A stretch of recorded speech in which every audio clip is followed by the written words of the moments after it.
तर आपण उपवासासाठी छान असा मस्त क्रिस्पी डोसा बनवणार आहोत. करायचं आहे जे आपण रात्री भिजवून घेतलेला साबुदाणा, भगर हे एका मिक्सरच्या पॉटमध्ये छान बारीक करायचं आहे.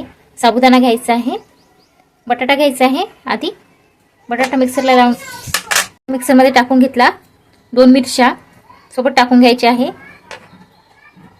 2 चम्मच दही टाकून घ्यायचं आहे आणि साबुदाणा टाकून घ्यायचा आहे आणि भगर पण टाकून घ्यायचं आहे आणि मिक्सरला छान वाटून घ्यायचं आहे. आता मी सगळं टाकून घेते आणि मिक्सरला छान फिरून घेते. बघा त्या पद्धतीचं आपल्याला जसं डोसेचं बॅटर करतो ना आपण त्याच पद्धतीचं आपल्याला बॅटर पाहिजे आहे. 4-5 जणांचा नाश्ता आरामात होतो. पुरतं मीठ टाकून घेऊया.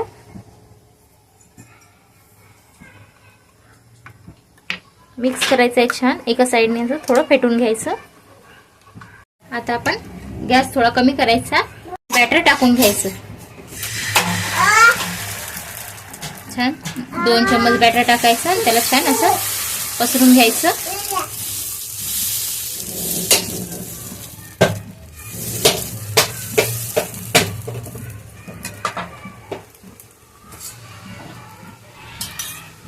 आता थोडं तेल लावायचं, साईडनी टाकायचं चम्मचनी.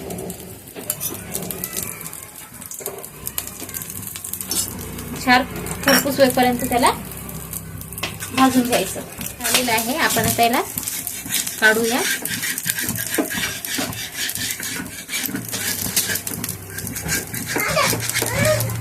प्रकारे आपला छान क्रिस्पी डोसा रेडी झालेला आहे. एका डिश मध्ये काढून घेऊया.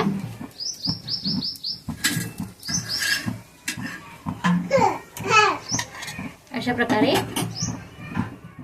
आपला उपासाचा डोसा रेडी आहे.